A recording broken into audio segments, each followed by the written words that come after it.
Exultet iam angelica turba celorum, exultet. En aquel tiempo muchos de los discípulos de Jesús dijeron: este modo de hablar es duro, ¿quién puede hacerle caso? Sabiendo Jesús que sus discípulos lo criticaban, les dijo: ¿esto os escandaliza? ¿Y si vierais al Hijo del Hombre subir a donde estaba antes? El Espíritu es quien da vida, la carne no sirve para nada. Las palabras que os he dicho son espíritu y vida. Y con todo hay algunos de entre vosotros que no creen.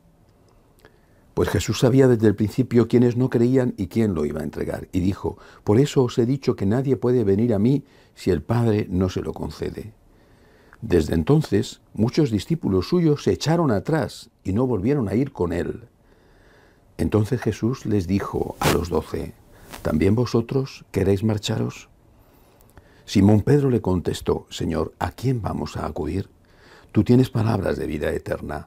Nosotros creemos y sabemos que tú eres el Santo de Dios. Palabra del Señor. Este texto hay que verlo como continuidad del que escuchamos ayer, de los que estamos leyendo en esta semana del Evangelio de San Juan. El relato de Jesús sobre la Eucaristía. Ayer decía: cuando Jesús invita a todos a la comunión y les dice que el que comulga va a tener vida eterna, podría parecer que es la Iglesia la que de una forma cruel impide que algunos accedan a la comunión. Y hablaba de los católicos que no están en gracia, de los protestantes o de los ateos, de los musulmanes, budistas, etc. Si comulgar es acceder a la vida eterna, pues todo el mundo debería de poder comulgar. Pero, explicaba ayer, la comunión es comunión, es decir, comulgar significa comulgar, no solamente recibir la Eucaristía, sino estar de acuerdo con esa persona con la que se va a tener esa relación tan íntima, tan estrecha como es, en el caso eucarístico, que el Señor entre dentro de nosotros. Si no estoy de acuerdo con Él, si no acepto las enseñanzas de Él, es decir, si no soy católico, no estoy en comunión con Él, no puedo comulgar.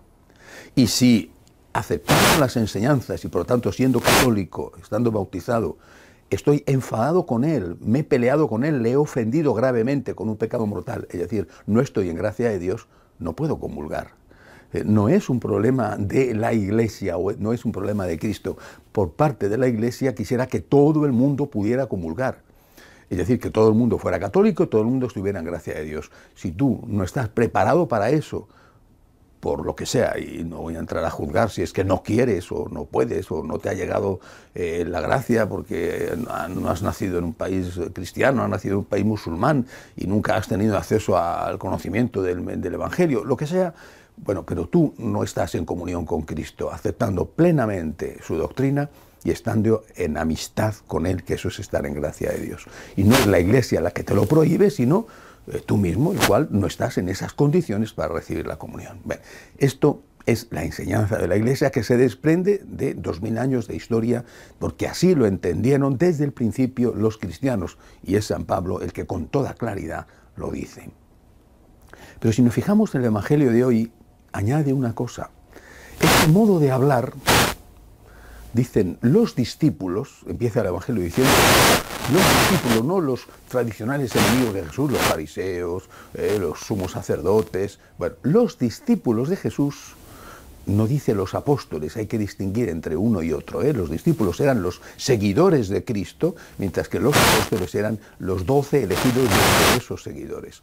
Dice, los discípulos de Jesús dicen, cuando le oyen hablar de la Eucaristía, dicen, este modo de hablar es inaceptable.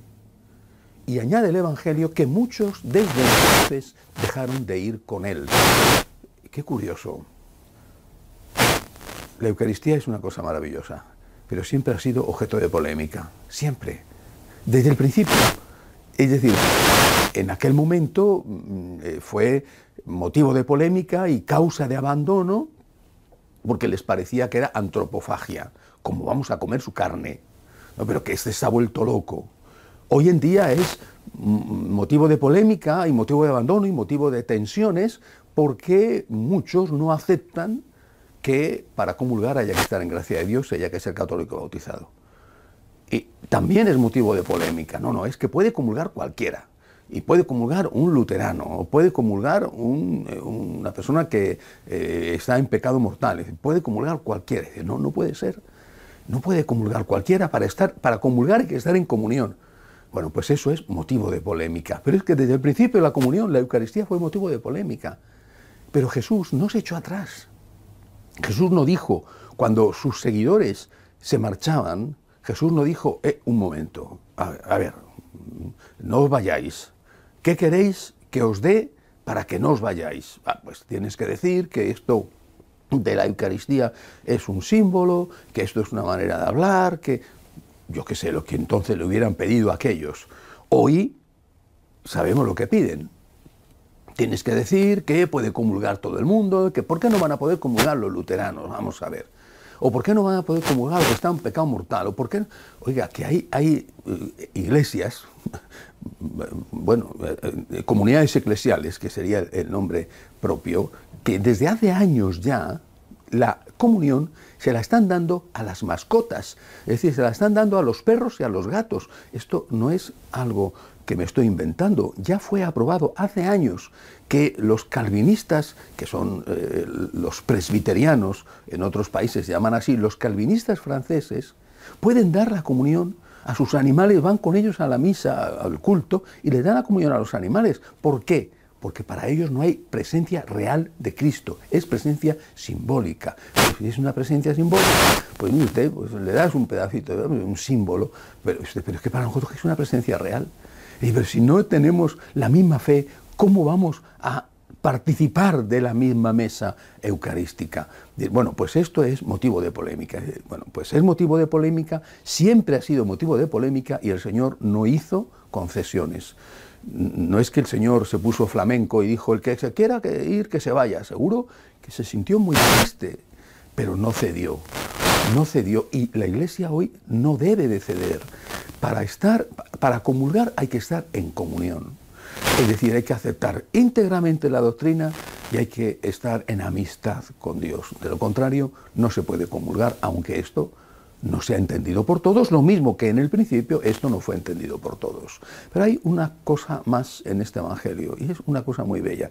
Jesús, triste, viendo que muchos, dice el Evangelio, muchos que le seguían se marcharon, se vuelve a los 12, a los apóstoles, y les pregunta, ¿también vosotros queréis marcharos? ¿Qué escena tan difícil para el Señor? ¿También vosotros, que sois mis íntimos amigos, también vosotros queréis marcharos? Está, por lo tanto, constatando que muchos se han ido. Y Él no ha cedido en sus pretensiones. Y dice, bueno, me voy a quedar solo. ¿También vosotros queréis marcharos? Y Pedro, representando a todos, haciéndose portavoz de todos, dice una frase preciosa. ¿A dónde vamos a ir, Señor? Solo tú tienes palabras de vida eterna. ¿A dónde iremos sin ti, Señor? Es decir, Pedro le está diciendo en nombre de los apóstoles y en nombre de los seguidores que permanecen con Jesús, mira, Señor, yo sinceramente no te entiendo. ¿Cómo iban a entender lo de la Eucaristía?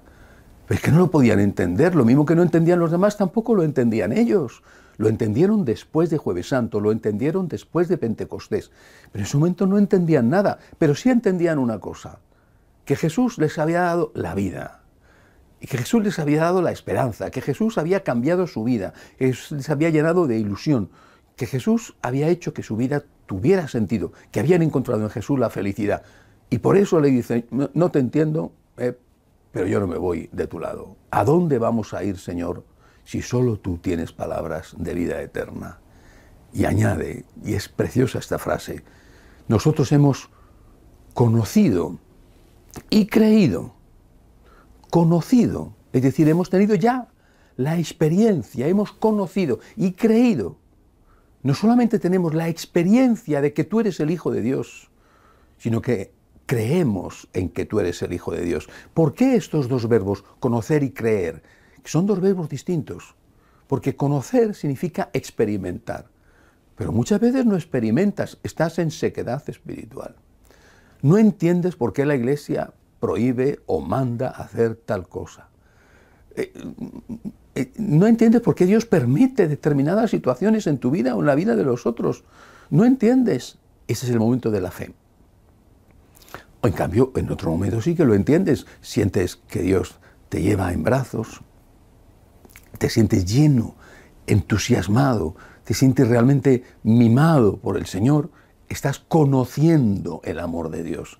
Hay etapas de conocer y hay etapas de creer. Y cuando conoces, tienes que recordarlo para cuando te llega la hora oscura poder creer en que ese amor de Dios existe. Por tanto, nosotros delante de la Eucaristía digamos lo que dijo San Pedro. Yo, Señor, mira, a lo mejor no lo entiendo, a veces sí lo entiendo, pero yo creo en ti. Yo conozco, yo tengo la experiencia de que la Eucaristía eres tú y de que sin Eucaristía no puedo vivir. Pero si eso no fuera así, porque habrá momentos en que no siento nada, bueno, pues aún así yo creo en ti, yo conozco y yo creo que tú eres el Hijo de Dios. ¿A dónde voy a ir, Señor, si solo tú has sido capaz de dar sentido a mi vida? De pie, por favor.